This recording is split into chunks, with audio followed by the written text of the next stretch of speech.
Shalom, buenas tardes a todos, bienvenidos a una nueva charla. Hola Aníbal, Mili, Katy, hola Meli, hola Javier, Blanca, Gaby, Magnolia, César, hola. Bienvenida Dora o May, no estoy muy segura, pero bienvenida y sí, espero que todos aprendamos mucho en el día de hoy. Este, bueno, Yahweh estableció sistemas de autoridad. La primera parte, en primer lugar, en el mundo. Elohim es la fuente de toda autoridad en el universo. En realidad es la fuente de todo, ¿no es cierto? Porque todas las cosas fueron creadas por Él y tienen una parte de Él, lo reflejan a Él, ¿no es cierto?, en sus diferentes atributos. Por lo tanto, Él es la esencia de todas las cosas. Todas las autoridades de la tierra fueron establecidas por Él y como tales representan y poseen la autoridad de Elohim. Elohim estableció sistemas de autoridad para expresarse de tal manera que cuando un hombre se encuentra con esta autoridad, se encuentra con Elohim mismo.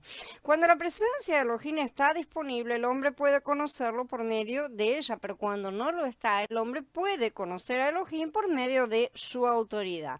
Cuando la presencia de Elohim estaba en el huerto del Edén, el hombre podía conocerlo personalmente, ¿no es cierto? Pero cuando Elohim no estaba presente, el hombre se acordaba de su mandamiento, de sus palabras, de las cosas que estaba enseñándoles, ¿no es cierto? Y ese mandamiento que les había dado había sido simple, le prohibía comer el fruto del árbol del conocimiento del bien y del mal. Esta era otra manera por medio de la cual le prohibía comer este fruto, ¿no es cierto? Y de esa manera, a través de este mandamiento, justamente, de esta orden, el hombre conocía a Elohim y conocía su autoridad. Estaba viendo, percibiendo lo que era la autoridad. No es común que el hombre se encuentre con Elohim. Obviamente no nos referimos al hecho de que en la congregación, cuando uno vive en el Ruach, podemos estar en contacto con Elohim continuamente, sino nos estamos refiriendo a teofanías, por así decir. La manifestación de Elohim se ve frecuentemente, sin embargo, sí en sus mandamientos. Sabemos que la Torah es una fotografía literal de lo que Yahweh es, una fotografía de sí mismo, ¿no es cierto? De lo que Él es. La manifestación de Elohim entonces se ve allí. Solo los labradores malvados necesitan que el dueño de la viña venga en persona, ¿sí? Pese a que los siervos y el mismo hijo del dueño lo representaban plenamente. Esta es una parábola que todos conocemos, que está en Mordejai capítulo 12. Algunas personas son establecidas por Elohim para dar mandamientos y ser autoridades suyas. Todos los que están en una posición de autoridad fueron establecidos por Elohim, sean buenos o malos, ¿sí? Tenemos que dejar de pensar en términos en sí, buenos o malos, para establecer nuestras decisiones, porque eso es el fruto del árbol del conocimiento del bien y del mal. Ya lo hemos hablado muchas veces y esto no es el árbol de la vida. Nuestra naturaleza caída y satánica pretende determinar las decisiones por medio de un blanco, negro, bien, mal, ¿no es cierto? Que generalmente se alinea a nuestros propios gustos. Por eso tenemos tantas opciones, ¿no es cierto? Y tantas versiones de lo que es lo correcto, ¿sí? Y sin embargo hay una sola cosa que... Hay uno solo que es bueno. Entonces, de esta manera estamos levantando la diversidad ética. O sea, lo que es válido para cada uno puede no serlo para el otro, ciertamente, ¿no es cierto? Pero el árbol de la vida solo tiene un camino, no hay otro, ¿sí? Es la obediencia al Padre. Y eso no va ni en gustos, ni en decisiones personales, ni nada por el estilo. No nos toca juzgar las leyes, sino obedecerlas. Mucho menos cuando nos referimos a la ley misma de Yahweh, ¿no es cierto? Que es tan perfecta como Él mismo lo es. Por lo tanto, todas las autoridades que Elohim estableció deben respetarse. Elohim hoy confía su autoridad al hombre y para eso estableció a muchos hombres sobre la tierra para que manifiesten su autoridad. Si queremos aprender a someternos a Elohim, debemos reconocer a quienes recibieron autoridad de parte de él. ¿A cuántas personas consideramos que son la autoridad de Elohim? No tenemos opción de escoger entre la autoridad directa y decir, ah, no, yo me someto someto solamente al Padre cuando venga, ¿no es cierto? Y se me aparezca. No, no es así. No podemos elegir entre su autoridad directa y la autoridad que Él delega. No solo tenemos que someternos a la autoridad directa de Elohim, ciertamente, sino también a su autoridad delegada, porque no hay autoridad que no provenga de Elohim. Esto incluye a las malas, ya lo hemos dicho. Con respecto a la autoridad terrenal, Shaul no solo nos dio instrucciones positivas sobre la sumisión, sino también una advertencia negativa. Aquellos que resisten a las autoridades superiores están resistiendo a lo establecido por Elohim. Que toda persona se someta a las autoridades superiores, dice, porque no hay autoridad que no provenga de Yahweh. Así que las que hay por Elohim han sido establecidas, dice Romanín en el capítulo 13. Cuando el hombre rechaza la autoridad delegada de Elohim, rechaza directamente la autoridad de Elohim, lo está rechazando directamente. Lo mismo que alguien en un país rechazara al embajador. El embajador es el representante del presidente, está rechazando directamente al presidente, a todo el país, ¿no es cierto? Entonces, esa es la autoridad delegada y eso es lo que sucede cuando nosotros rechazamos a la autoridad que él ha delegado, sea buena o sea mala. En las escrituras vemos que la autoridad tiene una sola implicación. No existe ninguna autoridad que no provenga de Elohim. Así que si rechazamos la autoridad, lo rechazamos a él mismo y él no pasará por alto esto, ciertamente. Todos los que resisten a la autoridad serán juzgados por ese crimen. Es imposible que nos rebelemos y quedemos impunes. No podemos hacer estas cosas. Por lo tanto, cuando el hombre rechaza la autoridad, está en situación de muerte. Al encontrarnos frente a la autoridad no tenemos otra alternativa que sujetarnos. Podemos ver esto ejemplificado claramente en todas las tentativas de rebelión que hicieron los israelitas, los judíos, mejor dicho, durante la conquista romana, ¿no es cierto? Ellos tuvieron muchas tentativas de rebelión, todas terminaron muy mal. Yahweh no los apoyó en ninguna tentativa de rebelión. Yahweh no apoya tentativas de rebelión. Él puso una autoridad, un yugo de hierro sobre ellos. Este yugo de hierro no era agradable y sin embargo tenía el sello de Yahweh, por así decir. Él permitió que eso sucediera. Sus hijos rebeldes insistieron en hacer las cosas, bueno, les fue mal todas las veces. Eso es lo que necesitamos aprender. A veces la autoridad no es buena, no es creyente, no sigue todas las reglas, pero lo que haga de bueno o malo es un asunto entre esa autoridad y el Padre. No nos compete a nosotros estar criticando ni nada. A nosotros nos compete obedecer a aquella autoridad que Él colocó sobre nosotros, a menos que implique una orden directa de desobedecer al Padre, ¿no es cierto? Por ejemplo, la clásica, adorar otros dioses. En ese caso sí podemos negarnos a obedecer, pero si no, hay que obedecer en pleno a toda la autoridad que coloca encima nuestro. En los tiempos de Adán, Elohim delegó su autoridad gubernamental al hombre y le entregó el gobierno de la tierra. Esto está en Bereshit 1, ¿no es cierto? En ese entonces el hombre solamente regía a los animales. Solamente después del diluvio, Elohim confió a Noah su autoridad gubernamental para que rigiera a los hombres. Por lo cual él dijo: a cualquiera que derrame la sangre de un hombre, otro hombre le derramará la suya, porque Elohim hizo al hombre a su imagen. Esto está en el capítulo 9 de Bereshit. Desde aquel momento Elohim delegó al hombre su autoridad para que gobernara sobre los demás. En la época de Noah, Elohim comenzó a establecer gobiernos y puso al hombre bajo estos gobiernos. Fue haciendo una repartición, ¿no es cierto?, de las tierras, como sabemos. En Shemot 20, después de que el pueblo de Elohim salió de Egipto al desierto, Elohim les dio los 10 mandamientos, ¿no es cierto? Después de eso estableció Mishpatim, cosa que ya estudiamos, por los cuales debían regir su conducta. Todo esto que él estaba dándoles eran juicios y justicia, su propia imagen, su propia esencia, lo que él mismo era y formas de aplicarlo, algunas ideas, por así decir. Uno de esos preceptos dice: no injuriarás a los jueces ni maldecirás al príncipe de tu pueblo. Shemot 22, 28. Esto demuestra que Elohim Elohim los puso bajo autoridades gubernamentales y por lo tanto, aún en los días de Moshe vemos que cuando los israelitas rechazaban la autoridad, rechazaban a Elohim.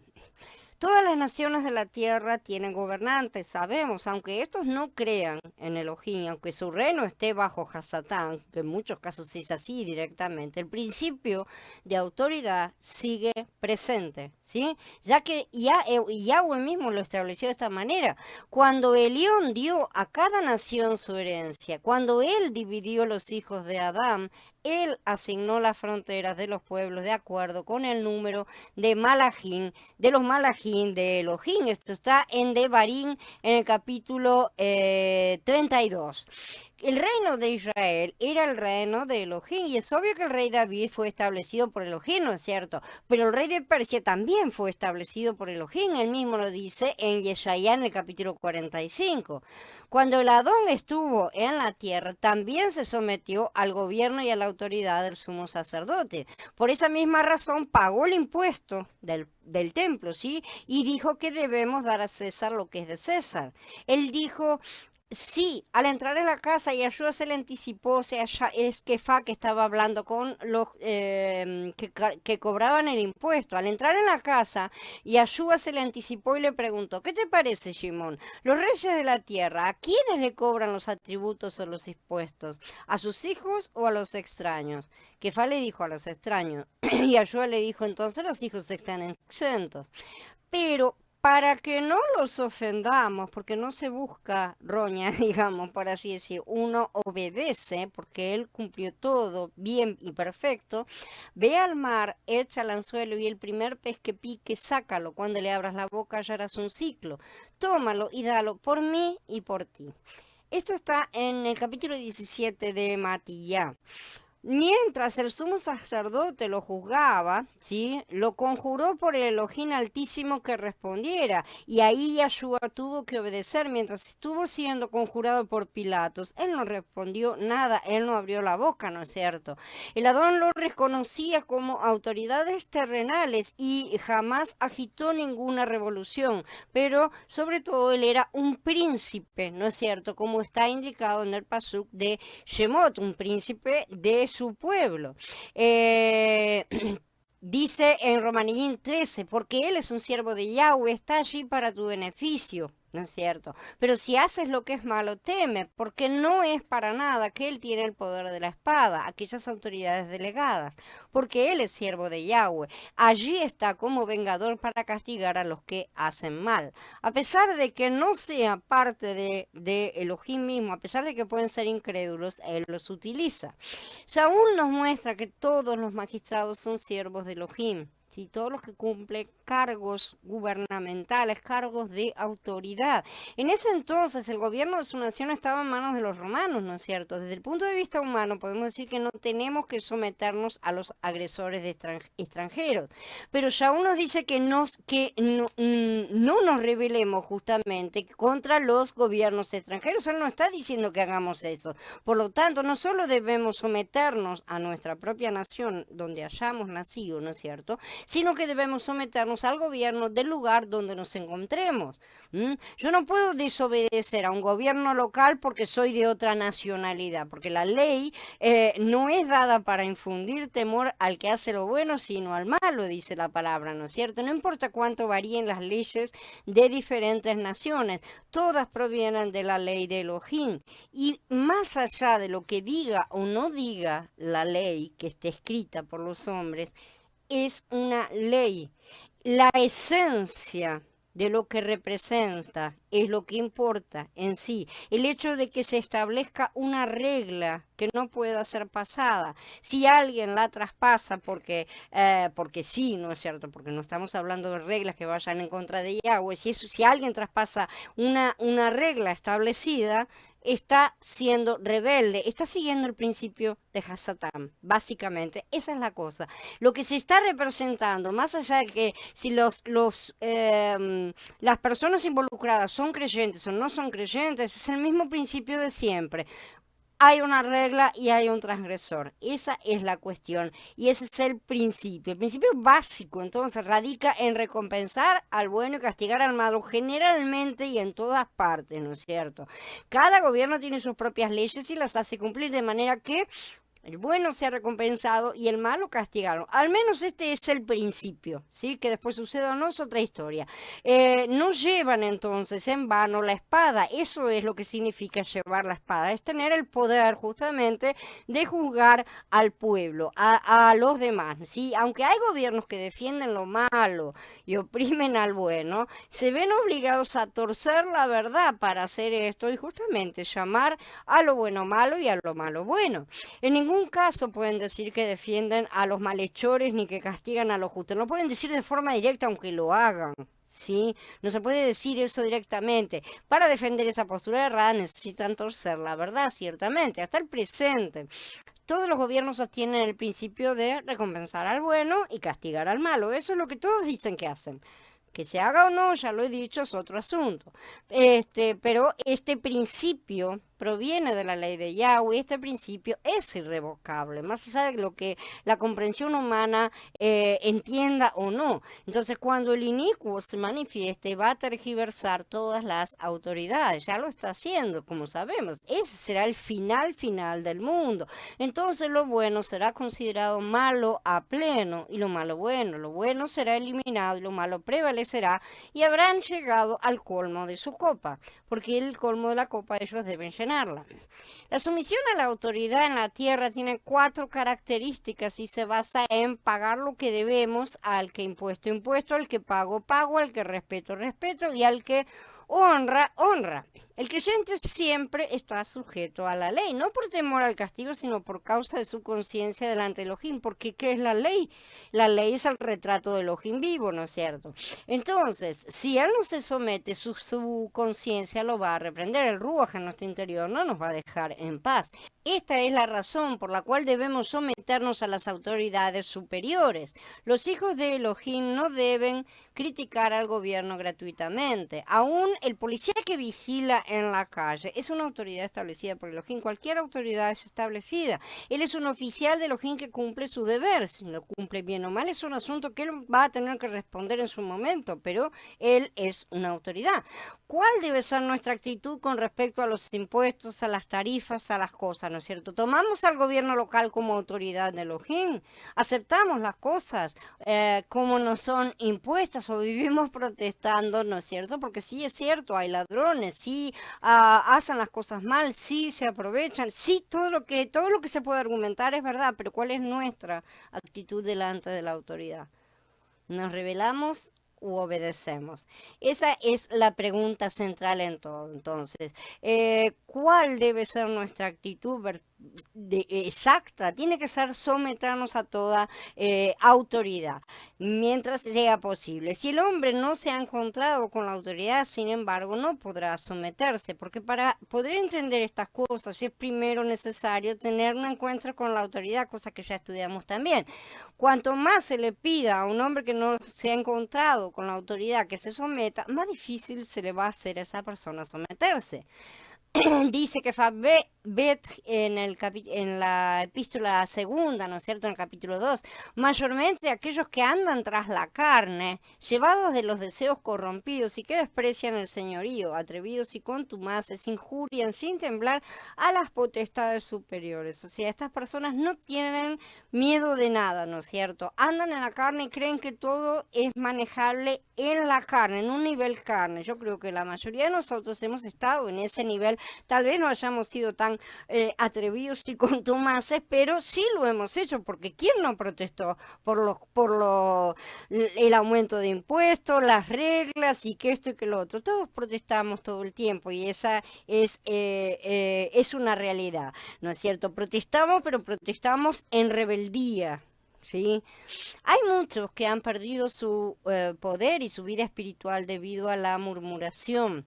El hombre no debe caer en la anarquía. La manera como Elohim juzga a los gobiernos injustos no debe preocuparnos. Y por supuesto debemos orar a Elohim para que establezca su justicia, sin duda alguna. Por lo tanto, cuando desobedecemos a la autoridad, desobedecemos la autoridad de Elohim. Debemos recordar esto siempre. Si no somos sumisos, reforzamos el principio del espíritu del antimashiach. Y cuando el ministerio de la iniquidad se manifieste, ¿lo restringiremos o lo apoyaremos? Esa es la cuestión que necesitamos analizar en nuestras vidas.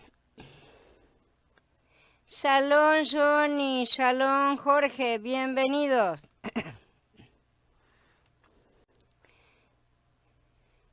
Yahweh estableció sistemas de autoridad, segunda parte. Ahora vamos a estudiar en la familia. Elohim estableció su autoridad en la familia. Muchos hijos de Elohim no prestan la suficiente atención a la familia. Sin embargo, especialmente Efesiyín, Colasiyín, ¿sí? Efesios y Colosenses, las epístolas que presentan la espiritualidad más elevada, en verdad, ¿sí? No pasan por alto el asunto de la familia.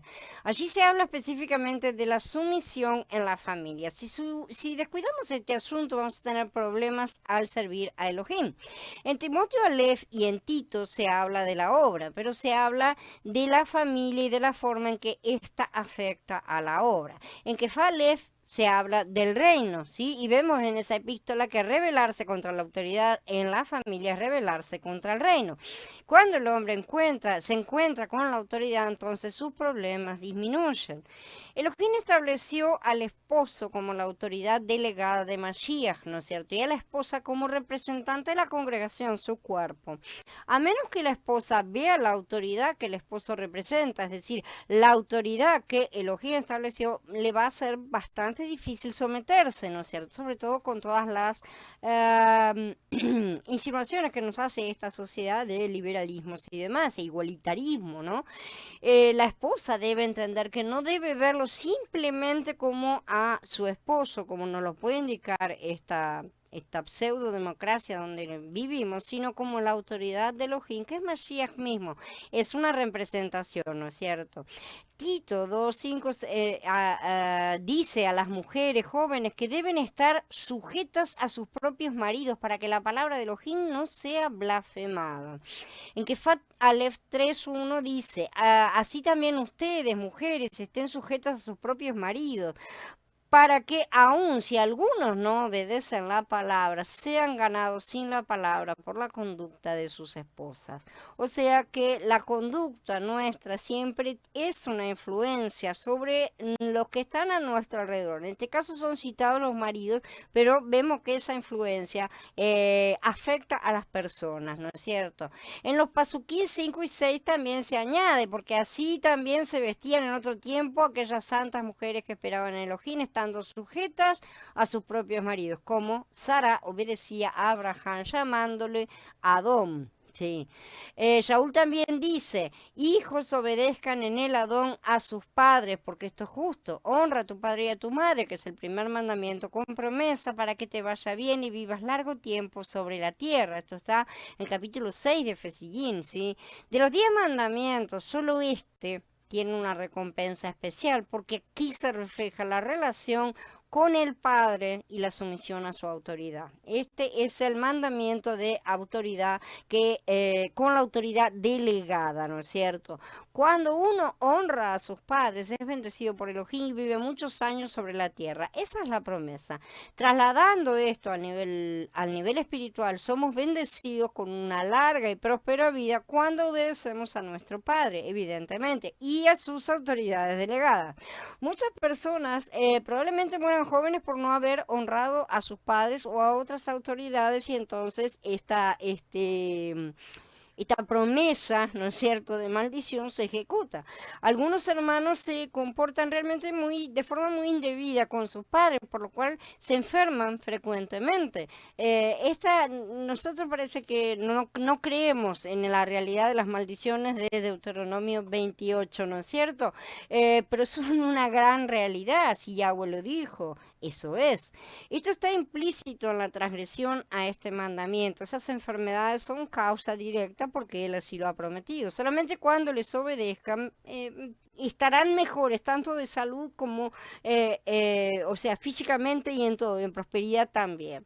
Dice también en Colasín 3, hijos, obedezcan a sus padres en todo, porque esto agrada a Yahweh. Esa es la cosa que agrada a Yahweh. Debemos someternos a la autoridad de nuestros padres. Para esto también se requiere que hayamos visto la autoridad de Elohim. Los siervos deben obedecer a sus amos de la misma manera que obedecen al Adón, no sirviendo solo cuando los ven ni engañando con astucia, sino sirviendo con sencillez de corazón y temiendo al Adón, ¿sí? Sea que el amo lo esté mirando o no, el siervo debe servirlo de la misma manera, con honestidad, como sirviendo al Adón, todas las cosas que debemos hacerlas para él, ¿no es cierto? Todos los que están bajo el yugo de la esclavitud tengan a sus propios amos como dignos de toda honra, para que no se desacredite el nombre de Yahweh, ni la enseñanza. Los que tienen amos creyentes no los tengan en menos por ser hermanos. Al contrario, sírvanles mejor por cuanto son creyentes y amados los que se benefician de su buen servicio. Esto enseña y exhorta, dice Shaul a Timoteo en su primera epístola en capítulo 6. Y a Tito le dice, exhorta a los siervos a que estén sujetos a sus propios amos en todo, que sean complacientes y no respondones, que no defrauden, sino que demuestren toda buena fe para que en todo adornen la enseñanza de Yahweh nuestro Salvador. Uno debe primero entonces acatar la autoridad del Adón y luego otros acatarán la autoridad del Adón en uno. Cuando Shaul y Kefá hablaron de estas cosas, ellos estaban todavía bajo el imperio romano, ¿no es cierto? Y el tráfico de esclavos era prevaleciente aún.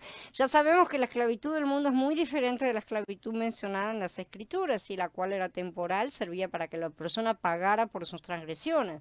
Hoy una buena forma de esa esclavitud es llamada empleo laboral, ¿no es cierto? Nos vendemos a amos a cambio de un salario, y el comportamiento de esos amos determinará la dureza de nuestra esclavitud, ¿no es cierto? Pero Elohim ordena que los esclavos se sometan a sus amos, y así también aquellos que trabajan bajo patrón deben someterse a ellos, e inclusive a las autoridades delegadas hasta donde sea posible, sin transgredir la ley directa de Yahweh, ¿no es cierto? Porque todas estas autoridades provienen directamente de su trono. Yahweh estableció sistema de autoridad, la tercera parte. Esta vez hablaremos de la congregación. Elohim estableció también autoridades en la congregación, puso ancianos que presiden o gobiernan, y puso a aquellos que trabajan en la obra y enseñan. Elohim ordena que debemos someternos a ellos. Además, los jóvenes deben someterse a los mayores. Esta es una regla que es general, ¿no es cierto? Y en todas partes más o menos se mantiene. En Kefalev 5:5 dice igualmente, jóvenes, estén sujetos a los ancianos. El capítulo 5 habla de ancianos refiriéndose a los que son mayores de edad, mientras que Corintiim Aleph 16:15 habla de la familia de Estefanas como las primicias de Acaya, ¿sí? Esto indica la antigüedad según la secuencia en que fueron salvos, o sea, ellos fueron de los primeros de ser salvos en Acaya, ¿no es cierto? Por eso eran ancianos, porque estaban más caminados, como ya lo hemos dicho. No necesariamente esto tiene que ver con la edad, porque justamente tenemos los ejemplos de Tito y de Timoteo, ¿no es cierto? Y aquí agrega que ellos se han dedicado a ministrar a los santos en cuanto a Estefanas, ¿sí? Que era muy humilde y se dispuso a servir a los santos. En el Pasuk 16 el apóstol agrega, así que les exhorto a que se sujeten a personas como ellos y a todos los que colaboran y trabajan arduamente. Los hijos de Elohim entonces deben ceñirse de humildad y someterse los unos a los otros. Sin embargo, algunos exhiben con arrogancia su posición o autoridad. Algunos vienen directamente con la posición o autoridad que tienen en el mundo, ¿no es cierto? Como sobre todo refregando títulos, yo soy doctor, yo soy no sé, cualquier cosa, esos títulos universitarios que colocan por encima de las cosas, ¿no es cierto? Como si eso los hiciera especiales de alguna manera que no lo son, ¿sí? Esto realmente es vergonzoso, sobre todo en la congregación. Elohim no solo estableció su autoridad delegada en el universo físico, sino que también la estableció en el mundo espiritual. Nosotros leemos en Kefabet, en el capítulo 2, mayormente aquellos que andan tras la carne, nuevamente lo repetimos, llevados de los deseos corrompidos. Estas personas no están andando en el ruaje, están andando en la carne, realmente, y desprecian el señorío, o sea, el señorío en cuanto a la autoridad delegada, atrevidos y contumaces, injurian sin temblar a las potestades superiores, mientras que los malajín, que son mayores en fuerza y en potencia, no pronuncian juicio de maldición contra ellos delante del Adón. O sea, no se les responde de la misma manera que ellos se comportan. Aquí vemos un asunto muy importante. En el mundo espiritual también hay señoríos y potestades superiores, ya lo sabemos, ¿no es cierto? Y Elohim inclusive sujetó los malajín a ellas. Aunque algunas de estas potestades se rebelaron, los malajín no se atreven a proferir juicio contra ellas, porque ellas fueron antes autoridades que tuvieron sobre ellos. O sea, en algún momento estas entidades tuvieron la autoridad de Elohim. Todo lo que toca Elohim queda santificado, aún después de haber sido dejado de lado. Sí, lo hemos visto claramente en el caso del rey Saúl, ¿no es cierto? Él fue ungido y fue dejado de lado directamente por Yahweh y con todas las palabras dichas para que todo el mundo lo supiera. Aún así, David no hizo nada, no levantó la mano en contra del hijo, que hágame libre de tocar a su ungido. ¿No es cierto? Y ya, o sea, no es que ya no estaba ungido, ya no tenía el favor de Yahweh cuando David dijo eso. Él ya había sido ungido. Aún así, él lo consideraba como una cosa, como una persona que aún era Kadosh, por el simple hecho de que Yahweh lo había ungido. Tenemos que tener esto muy presente y tenerlo muy en cuenta en muchas cosas, porque generalmente tenemos la postura de que, Yahweh lo abandonó, ahora lo podemos pisotear, ¿no es cierto? Más o menos esa es la actitud que se tiene. No puede ser así de ninguna manera. A pesar de todas las cosas, los malajín tampoco lo hacen. Ni siquiera cuando Miguel estaba luchando por el cuerpo de Moshe, ¿no es cierto? No se atrevió a maldecir y dijo, Yahweh te reprenda, ¿no es cierto? Entonces lo dejamos en las manos del Adón. Sí, ciertamente no estamos de acuerdo con lo que está haciendo la persona, por eso lo dejamos en sus manos, pero no nos ocupamos nosotros por nosotros mismos, ni criticamos ni hacemos nada. Tenemos que aprender a dominar un poco todas nuestras partes, incluida la lengua, ¿no es cierto? Entonces, todo esto es muy importante, porque a pesar de que muchas de estas potestades han caído, los malajín solo reconocen que antes eran autoridades, eso lo mantiene muy en claro, por lo cual no se sobrepasan emitiendo ningún juicio. Anteriormente, Elohim había establecido a Hasatán como cabeza de los malajín, ¿no es cierto? Probablemente, esta es una de las teorías más firmes. Así que Miguel, siendo uno de estos malajín, alguna vez estuvo bajo la autoridad de Hasatán, o por lo menos en el mismo nivel. No sabemos exactamente, pero por lo menos en el mismo nivel. Un día Moshe iba a resucitar, ciertamente, tal vez se refería al día de la transfiguración del Adón, ¿no es cierto? Miguel obedeció a la orden de Elohim de buscar el cuerpo de Moshe. Esa era su orden, pero Hasatán se lo estaba impidiendo. Miguel podría haber enfrentado a este Ruach rebelde con una actitud también rebelde, ¿no es cierto? También podía haber reprendido a Hasatán de una manera osada. También podía haber tenido varias actitudes, pero él no se atrevió a hacer ninguna de ellas. Se limitó a decirle, el Adón te reprenda. El mismo principio se ve en David, exactamente. Él no se atrevió a tocarlo en lo más mínimo. Líbreme el Adón de tocar a su ungido. Desde el momento en que estuvo bajo Saúl, la autoridad delegada de Elohim, nunca se atrevió a pasarla por alto. Y a pesar de que él había sido ungido rey durante el reinado del otro rey, cosa que cualquier otro habría tomado como permiso para eliminar al anterior directamente, él esperó a que Yahweh fue mismo lo sacara del medio, no fue por la mano de David. Así que la autoridad delegada es sumamente respetada en el campo espiritual. Nadie puede rebelarse siquiera contra ella, ¿sí? Porque perdemos el poder espiritual. Una vez que uno toca la autoridad, puede ver la autoridad de Elohim donde quiera que vayamos realmente. La primera pregunta que uno se debe hacer es ¿a quién debe someterse y a quién debe obedecer? Porque tampoco es someternos a tontas y a locas en cuanto a determinados sometimientos que no es obligatorio. Una cosa es que yo me tengo que someter sí o sí a las leyes de mi país, del país donde estoy viviendo, no necesariamente el país donde nací. Yo, por ejemplo, soy extranjera aquí en Brasil, así que tengo que obedecer las reglas de Brasil. No puedo decir, ah, no, yo soy argentina, obedezco las leyes de allá. No tiene nada que ver. Estoy acá, obedezco las leyes de acá. Pero hay leyes que son opcionales, por así decir, en cuanto a si me meto en una congregación o me meto en otra. Hay diferentes leyes, por así decir. Yo elijo, entre comillas, ¿no es cierto?, en cuál me meto y qué obedezco, ¿no es cierto? Entonces ahí es donde sí entra nuestro discernimiento. Ahí es donde tenemos que aprender a discernir cuáles son las leyes que se encuadran con la ley de Yahweh, ¿sí? Entonces el creyente debe tener dos clases de sentimientos, uno que le muestre cuándo pecó y el otro que le indique lo que es la autoridad. Debemos aceptar las dos cosas. Cuando dos hermanos deliberan por puntos de vista diferentes, ¿no es cierto?, y discuten, los dos pueden hablar, pero cuando llega el momento de decidir, solo uno de ellos puede hacerlo. Esto lo vemos también en los principios de los primeros creyentes, ¿no es cierto? Y si están en pie de igualdad en cuanto a su nivel de autoridad dentro del cuerpo, o sea, si son hermanos, vamos a suponer recién nacidos los dos, o que más o menos están andando en un nivel similar, deberían llevar el asunto delante de la congregación y los ancianos. No deberían tomar decisiones por sí mismos, nada más.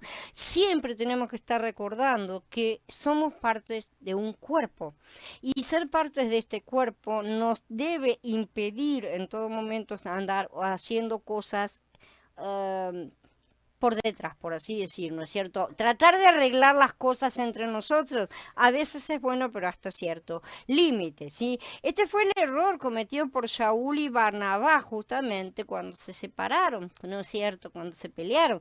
Ellos tomaron la decisión cada uno por sí mismo y no consultaron al cuerpo, no dispusieron su discusión al entendimiento de toda la congregación. Actuaron con la carne, en la carne, y esto siempre termina produciendo divisiones.